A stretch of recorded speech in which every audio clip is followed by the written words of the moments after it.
If you're a parent and you've ever struggled with feeling like you need to be with your child 24/7 to ensure that they're on task and not engaging in any challenging behaviors, teaching your child self-management may be something to look into. In this episode of Behavior Nation's Applied Behavioral Analysis Parent Education series of videos, we are going to talk about self-management as part of our Pivotal Response Training series. Today, during our self-management discussion, we will talk about why self-management is important, how you can teach it, and different ways that you can use this strategy.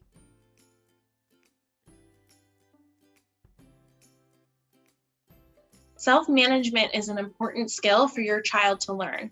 It can decrease their dependence on others and increase their ability to self-regulate their behaviors and complete tasks on their own. You want your child to have lots of autonomy in their world, and this can help them to gain that.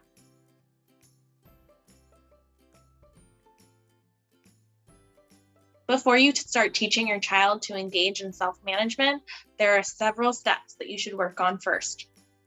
Step 1, define the desirable behavior and what the child needs to do in order to receive their reinforcer. They should be very clear on what the expectations are.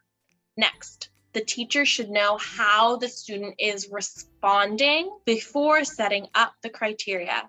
This way, it's not set too high or too low. If I have a learner that can currently play with their sibling for 5 minutes politely with gentle hands and a safe body, I would likely set up my criteria at 5 minutes of play for them to engage in with their sibling in order to earn their reinforcer. That way, I can be sure that they can contact reinforcement before increasing my expectations. Next, ensure that the reinforcers that you decide upon are actually reinforcing for your child. You can check in with them and see what things they are motivated to earn. Next, you need to determine how often the behavior should be recorded.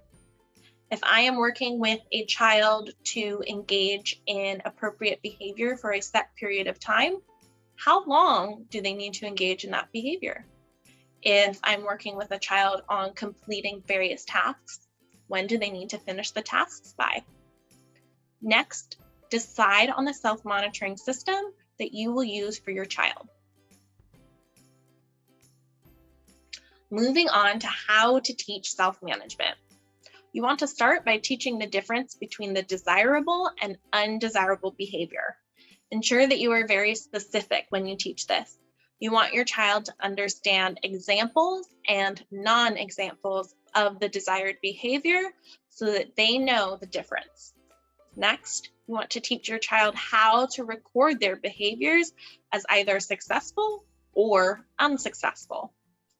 Next, you will give your learner the reinforcer when they meet the criteria and only when they meet the criteria. Next, you want to teach your child how to use the strategy on their own. Ideally, they should be able to use their self-management system all by themselves. You can start by increasing the time intervals where your child is expected to engage in the target behavior in order to earn the reinforcer. For example, if I am working with a child who must engage in a safe body with sibling for 5 minutes to earn the reinforcer, I can increase the time to 7 minutes, then perhaps to 10 minutes. Next, you want to fade out your prompts so that the learner is managing the system themselves. Perhaps initially you will check in with the learner at the end of the interval and ask them, "Did you have a safe body?" And if they say yes, then you could mark the check for them. Next, you want them to start being able to identify if they had a safe body or not and marking that checkbox for themselves. We always want to be promoting independence in using these self-management systems. Next, you want to make the criteria for accessing reinforcement harder. We always want to be teaching our children to engage in skills of increasing difficulty. So if I'm working with a student on engaging in a safe body for 5 minutes, I could increase the criteria by expecting them to engage in a safe body and kind words for 5 minutes. Next, you will reduce your presence and allow your child to manage this system and the rewards on their own. The reason for this is the final step. You want to teach your child to use this self-management system in other settings with other individuals. Ideally, this system will be something that your child can take with them wherever they go and use it independently.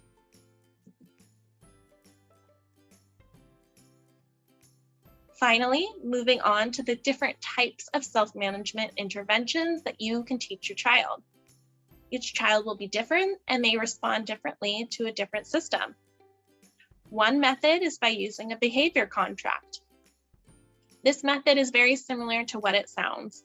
Essentially, you will make your contract with your child, identifying what behaviors they need to engage in, how long they need to engage in them, what examples and non-examples look like, what happens when they earn their reinforcer, and what happens when they don't. Then you will sign a contract with your child to work on engaging in these behaviors. Another strategy is managing time through setting timers. You can work with your child to start having them set timers to engage in certain behaviors. For example, if you want your child to focus on a worksheet for 5 minutes, you can work with them to set a timer to complete the activity. Next, moving on to self-monitoring. This can be a system where your child will monitor whether they did or did not engage in the appropriate behavior for a set time interval. If I'm working with a child on engaging in a quiet mouth while doing their homework, perhaps they need to check or provide an X if they did engage in a quiet mouth or they did not engage in a quiet mouth for every 2 minutes. Next, you can also use checklists. Checklists are a great way to identify each step that needs to be completed in order for the child to earn access to their reinforcer. The checklist is something that they can refer to not only to keep them on task, but for them to identify when they are finished.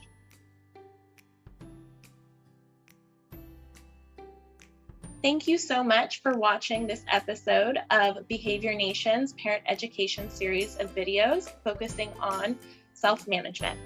If you have any questions, you may contact us via email at info@behaviornation.com or call us by phone at 844-262-8466. Further, if you'd like to look us up on our website, we can be reached at www.behaviornation.com.